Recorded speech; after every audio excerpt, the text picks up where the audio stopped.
एक भयानक सन्नाटा था और जीवित एकमात्र व्यक्ति कांपते पैरों के साथ और सदमे की स्थिति में खड़ा था। खिड़की की चौखट पर बारिश की बूंदों की खड़खड़ाहट मेरे दिल की हर आवाज के साथ तुकबंदी कर रही थी।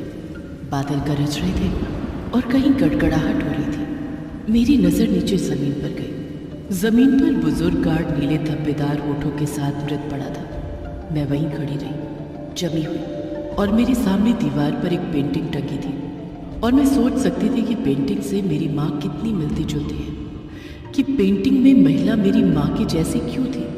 क्या मेरी माँ का मेरे सबसे अच्छे दोस्त रुद्र प्रताप की हत्या से कोई लेना देना था? क्या मेरी माँ एक कातिल थी? कुछ दिन पहले आज मेरा जन्मदिन है और किसी को कुछ याद नहीं। खुद से कहते हुए उदास हाल में मैं अपने ही कमरे में बैठी हुई थी। रात के 10 बज चुके थे। तभी दरवाजे की घंटी बजी। मैं उठने लगी जब मेरे दिमाग में एक सवाल आया, इस समय कौन होगा? क्योंकि माँ को आने में तो अभी वक्त था और पिछले 17 सालों में एक भी दिन ऐसा नहीं हुआ जब माँ अपनी ड्यूटी खत्म कर टाइम से पहले घर आ गई। पर यह सवाल सोचकर मेरी रीढ़ में सिहरन दौड़ गई और मैं दरवाजे की ओर चल पड़ी। मैं दरवाज़ा बंद करने ही वाली थी कि मैंने देखा मेरे घर के बाहर एक गिफ्ट रखा हुआ है, जिस पर साफ शब्दों में लिखा था, जन्मदिन की शुभकामनाएं। ये पढ़ते ही मैं खुश हो गई थी। कम से कम किसी ने मेरा जन्मदिन तो याद रखा। तुरंत ही एक बड़ी मुस्कान के साथ मैंने अपना गिफ्ट बॉक्स उठाया और ये सोचने लगी कि इसके अंदर क्या होगा, किसने मेरे लिए क्या खास गिफ्ट भेजा है, और बॉक्स को काउंटर पर रख रैपिंग को फाड़ने लगी। एक बॉक्स के अंदर एक और बॉक्स था। मैंने जैसे ही उसे खोला मेरे पैरों तले जमीन खिसक गई। मैं डर के मारे घर के कोने में सटक गई थी, क्योंकि छोटे बॉक्स के अंदर से एक कटी हुई उंगली निकली थी, जिसे देख मैं सुन्न हो गई। एक बेहुदा एहसास मेरे अंदर घर कर गया। तभी मुझे कैमरे के क्लिक की आवाज़ सुनाई दी। वहाँ कौन है? बाहर आओ! मैं चीखी। मैंने दौड़कर दरवाजे और खिड़कियाँ ठीक से बंद कर ली और तुरंत ही पुलिस को फ़ोन कर सारा मामला उनको बता दिया। पर मेरी नज़रें कटी हुई उंगली से हटने का नाम ही नहीं ले रही थी। मैं अब उस हाथ के बारे में सोच रही थी जिनसे ये कटकर अलग हुई थी। तभी एक बार फिर से मेरे दरवाजे पर दस्तक हुई। वहाँ कौन है? मैं बेसबॉल बैट लेकर अपने घर के अंदर से चिल्लाने लगी थी। पुलिस, आपने लगभग 10 मिनट पहले फोन किया था। कोई अजीब सा गिफ्ट देकर गया है आपको। पुलिस का नाम सुनकर मैंने तुरंत दरवाजा खोला और उंगली की ओर रास्ता दिखाया। फॉरेंसिक ने उंगली ले ली और मेरी माँ के आने तक महिला अधिकारियों में से एक रुकी रही। मेरी माँ सिंगल पेरेंट थी। वो दिन में जॉब पर जाती और मैं स्कूल। फिर हम लोग शाम को मिला करते थे। माँ के आने का वक्त भी हो गया था। माँ ने जब घर के आगे पुलिस की गाड़ी देखी तो उनकी भी सांसें तेज हो गई थी। वो अंदर दौड़ी और मुझे गले से लगा लिया। पूछा कि क्या मैं ठीक हूँ, क्या हुआ। मैंने भी ऊपर ऊपर उन्हें सब बता दिया था, जिसे सुन माँ भी दंग थी। माँ ने भी कटी हुई उंगली देख ली थी। अगले दिन मैं फिर से स्कूल चली गई और माँ अपने काम पर। लेकिन जब मैं वापस आई तो देखा एक अधेड़ उम्र का आदमी मेरे घर के बाहर मेरा इंतजार कर रहा है। हाय प्रेमा, आई एम विल्सन। मैं एक जासूस हूँ। सालों से इस शहर में पुलिस के लिए जासूसी का काम करता आ रहा हूँ। क्या तुम मुझे सोनवा हाईवे के लिए अपना रास्ता बता सकते हो? खबर मिली है कि तुम्हारी माँ की कार सोनवा हाईवे पर दुर्घटनाग्रस्त पाई गई है। कार के एक्सीडेंट के बारे में सुनकर मेरे होश उड़ गए थे। एक बार तो समझ ही नहीं आया कि किसे फ़ोन करूं। मैं ब्लैंक हो गई थी, पर विल्सन ने मुझे संभाल लिया था। हाईवे का एड्रेस पूछ वहां जाने को चल दिया। मैं भी उसके साथ जाना चाहती थी, लेकिन माँ की कुछ खबर ना होने के कारण विल्सन ने मुझे घर पर ही रुकने को कहा और ये भी बताया कि जब कार का एक्सीडेंट हुआ था तब उसमें कोई नहीं था। जासूस की बातें सुन किसी तरह मैंने अपने दिल को समझा लिया था, लेकिन फिर भी माँ के बारे में सोचती हुई मैं बार बार अपने दोस्त रुद्र प्रताप को फ़ोन करने लगी। उसे अनगिनत कॉल और मैसेजेस किए, पर किसी एक का भी जवाब उसने नहीं दिया। सच कहूँ तो मुझे किसी अनहोनी का एहसास होने लगा था। इसलिए मैंने तुरंत ही अपनी साइकिल पकड़ी और रुद्र के घर की ओर चल दी। रुद्र के दरवाज़ा खोलते ही मैंने उसके गाल पर एक जोरदार थप्पड़ चढ़ दिया। इससे पहले कि तुम कोई बकवास बोलो, सुनो कि मुझे क्या कहना है। तुम रुद्र प्रताप, हम 13 साल से दोस्त हैं और तुम कल की आई ऋषिका के लिए मुझे छोड़ रहे हो। खैर, बस इतना याद रखना, अगर मुझे पता चला कि अपनी माँ से काला जादू सीख तुमने जो उसे अपने मजे की चीज बना दी है। मजाक मजाक में तुम अपने दोस्तों पर ट्राई करते रहते हो। अगर ऐसा कुछ मेरी माँ के साथ भी हुआ होगा तो मैं तुम्हें छोड़ने वाली नहीं हूँ, मेरी बात याद रखना। रुद्र गाल पर हाथ रखकर मेरी बात सुनता रहा और मैं अपने मन की भड़ास निकाल वापस अपने घर आने को चल दी। तभी मुझे लगा कि मेरा पीछा किया जा रहा है। मैंने पीछे मुड़कर देखा तो मेरे पड़ोस का एक बच्चा मेरी ओर तेजी से चल रहा था। आप काफी तेज चलती हैं। इससे तुम्हें क्या मतलब, और तुम मेरा पीछा क्यों कर रहे थे? मैंने तेज आवाज में उस लड़के से कहा। अरे हाँ, ये एक औरत ने मुझे आपको देने के लिए कहा था और मुझे आपको ये बताने के लिए कहा कि वो आपको चेतावनी देने के लिए ये गिफ्ट भेज रहे हैं, इसलिए खबरदार रहो, ये खेल दिन ब दिन बहुत घिनौना होने वाला है। ऐसा कहकर वो लड़का भाग गया और फिर से एक गिफ्ट मेरे हाथों में छोड़ गया था। लेकिन इस बार ये गिफ्ट थोड़ा भारी था। पहले तो मैंने सीधे पुलिस के पास जाने की सोची, पर तभी मेरे मन में सबसे पहले विल्सन का नाम आया। मैंने तुरंत ही विल्सन को फोन कर अपने घर बुला लिया। आते ही उन्होंने मेरे हाथ में गिफ्ट और मेरे चेहरे पर घबराहट के भाव देख और तुरंत ही अपनी टीम को बुला लिया। उन्होंने गिफ्ट खोला और इस बार गिफ्ट ने उन्हें भी हिला दिया।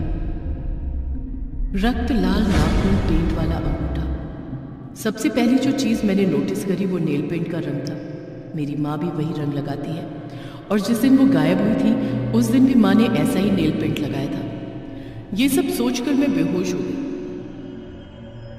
जब मैंने अपनी आंखें खोली तो मैं बेंच पर लेटी हुई थी और जासूस विल्सन मेरे बगल में बैठा था। उसके चेहरे पर एक व्यथा नजर आ रही थी। वो एक तस्वीर पकड़े हुए था। तुम ठीक तो हो ना? विल्सन ने मेरे होश में आते ही मुझसे पूछा था और मैंने भी बिना सोचे समझे हाँ में सिर हिला दिया। रुद्र का भी कुछ पता नहीं चल रहा है और सबको लगता है कि इन सब के पीछे तुम्हारा हाथ है, पर मैं इस बात को नहीं मानता, इसलिए इससे जुड़े फालतू सवाल तो मैं करूँगा नहीं। बस तुम मुझे इतना बता दो, क्या तुम्हारी माँ और रुद्र में तुम्हारे अलावा भी कोई कनेक्शन है? विल्सन की बात सुनकर मैं 9 साल पहले एक भयानक रात को फिर से जीने लगी थी और बुदबुदाते हुए विल्सन से बस इतना कहा, ओल्ड हाउस हवेली। आज से 9 साल पहले मैं और रुद्र ओल्ड हाउस हवेली गए थे। ये जगह रुद्र के परिवार की ही थी, जहाँ हाई सोसाइटी की महिला रुद्र की दादी से काला जादू और विद्या सीखने आती थी ताकि वो लोग अपने बिजनेस को बुरी नज़र और बुरी शक्तियों से बचा सकें। सभी औरतों में रुद्र की दादी की बड़ी इज्जत थी। पर फिर एक दिन रुद्र मुझे अपने साथ हवेली ले गया। हम लोग छुपते छुपाते गए थे, लेकिन उस रात हमने जो देखा वो आज भी मुझे चैन से सोने नहीं देता है। मैं और रुद्र अभी हवेली पहुंचे थे कि तभी हमें किसी के चीखने की आवाज़ आई। हमने जब देखा तो वो कोई और नहीं बल्कि रुद्र के पापा थे, जिन्हें एक लाल घेरे के अंदर बिठाकर उस पर उसकी माँ यानी रुद्र की दादी कुछ मंत्र पढ़ रही थी। फिर देखते ही देखते रुद्र के पापा के नाक और आंख से खून गिरने लगा। वो दर्द के मारे उस लाल घेरे से बाहर निकलना चाहते थे, लेकिन जैसे ही वो उसे छूते वो लाल घेरा उन्हें जला देता था। उस रात वहाँ हाई सोसाइटी की सारी औरतें मौजूद थी और कोई एक भी रुद्र के पापा को बचाने की कोशिश नहीं कर रहा था। फिर क्या था, मौजूद सारी औरतों ने एक साथ मंत्र पढ़ने शुरू किए, जिसे देखते ही देखते रुद्र के पापा का शरीर किसी गुब्बारे की तरफ फट पड़ा। उस वक्त तो मैंने किसी तरह रुद्र को संभाल लिया, लेकिन धीरे धीरे वो अपना दिमागी संतुलन खोने लगा था। फिर एक दिन पता चला कि रुद्र की दादी ने उसी हवेली में फांसी लगाकर आत्महत्या कर ली। इसके बाद से ये हाई सोसाइटी की औरतों का भी कुछ पता नहीं चला और तब से लेकर आज तक कोई उस हवेली की तरफ आंख उठाकर भी नहीं देखता है।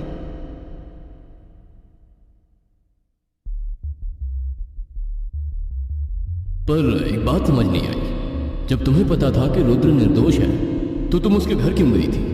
क्योंकि रुद्र ने ही अपनी दादी को मौत के घाट उतारा। उसे वो सब काले जादू और काली विद्या अच्छे से आती है, जिन्हें वो स्कूल के बच्चों पर इस्तेमाल करते रहता है। और जब रुद्र के पापा को सब लोग काले जादू से मार रहे थे तो क्या उस भीड़ में तुम्हारी माँ भी थी? विल्सन की इस बात से मैंने अपना सिर नीचे कर लिया। जिसका विल्सन ने क्या मतलब निकाला ये मुझे नहीं पता, लेकिन सब कुछ जानने के बाद वो मुझे छोड़ सीधा हवेली जाने को चल दिया था। पर मैं भी अब कहाँ रुकने वाली थी? ओल्ड हाउस हवेली। मुझे रुद्र ने बताया था कि हवेली के अंदर जाने का सबसे आसान रास्ता उसकी खिड़कियां है और मैं उसी रास्ते से हवेली के अंदर आ गई थी। पुरानी हवेली के अंदर का माहौल डरावना था और हर बार की तरह मैंने इस बार भी सीढ़ी की ओर अपना रास्ता बना लिया। मैं सीढ़ी चढ़ने वाली थी कि मुझे लगा कि मैंने अपने ऊपर से चीख की आवाज़ सुनी। मैं फौरन पीछे मुड़ी। मेरी टॉर्च की रोशनी चमक रही थी। मेरा दिल इतनी तेज़ी से धड़क रहा था। मैं ऊपर पहुंच गई। ताज़ा खून कालीन पर गिरा था। ये कौन होगा? खून के निशान मुझे एक बंद कमरे में ले जा रहे थे। मेरे कमरे में जाते ही मुझे जीवन भर के लिए आघात पहुंचाया। बूढ़ा गार्ड मृत पड़ा हुआ था। उसके सिर को किसी ने कुल्हाड़ी से 2 टुकड़ों में फाड़ दिया था।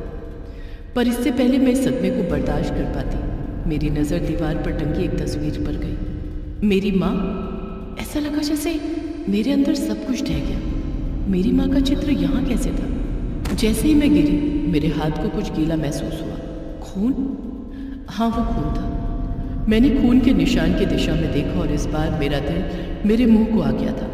ऐसा लगा जैसे पूरी दुनिया बिखर गई। रुद्र, वो मर चुका था। खून के एक पूल में लेटे हुए और उसके पेट से उसकी अंतड़ियां पानी में तैर रही थी। उसकी आंखें खाली हवा में घूर रही थी। रुद्र, रुद्र उठो! ये क्या हो गया है तुम्हें रुद्र? लेकिन वो नहीं उठा। भला मरने के बाद भी कोई बोलता है क्या? मैं पगली ही इस कोशिश में लगी हुई थी। एक पल को मुझे लगा इस सब के पीछे मेरी माँ का हाथ है। पर इससे पहले मैं किसी नतीजे पर पहुंचती, किसी ने चीखते हुए मुझे मेरे नाम से बुलाया। प्रेमा!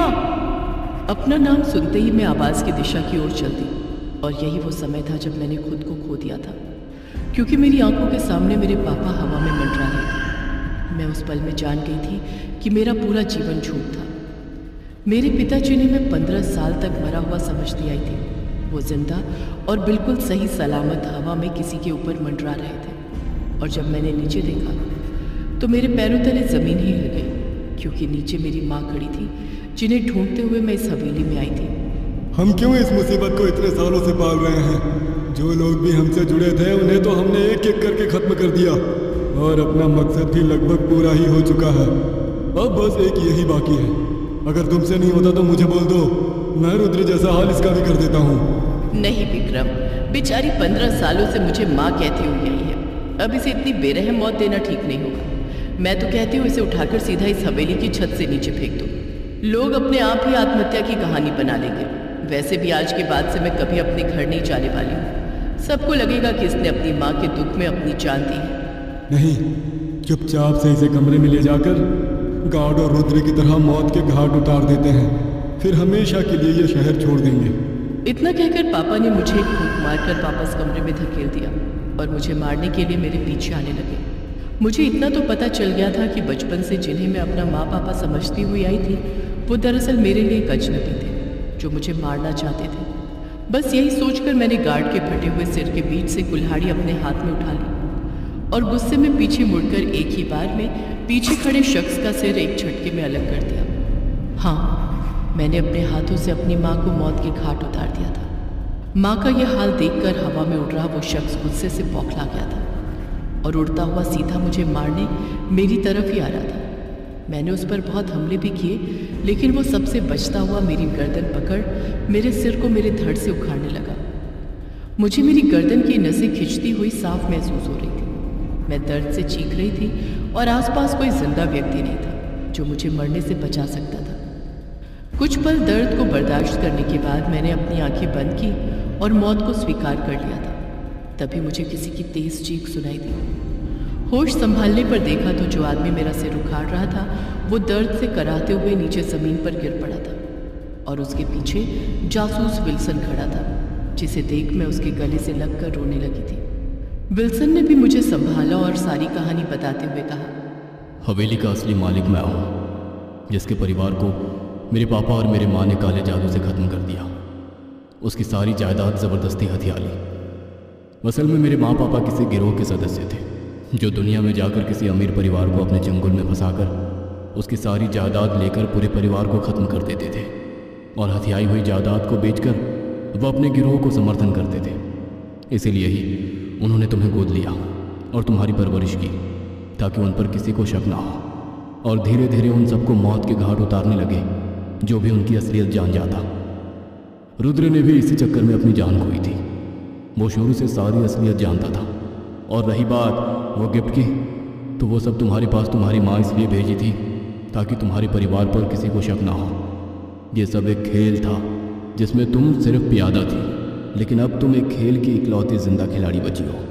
विल्सन की बात सुनकर मुझे सारी असलियत पता चल गई थी, पर इतना सब होने के बाद भी मैंने शहर नहीं छोड़ा और धीरे धीरे उस गिरोह का कच्चा चिट्ठा पता लगाने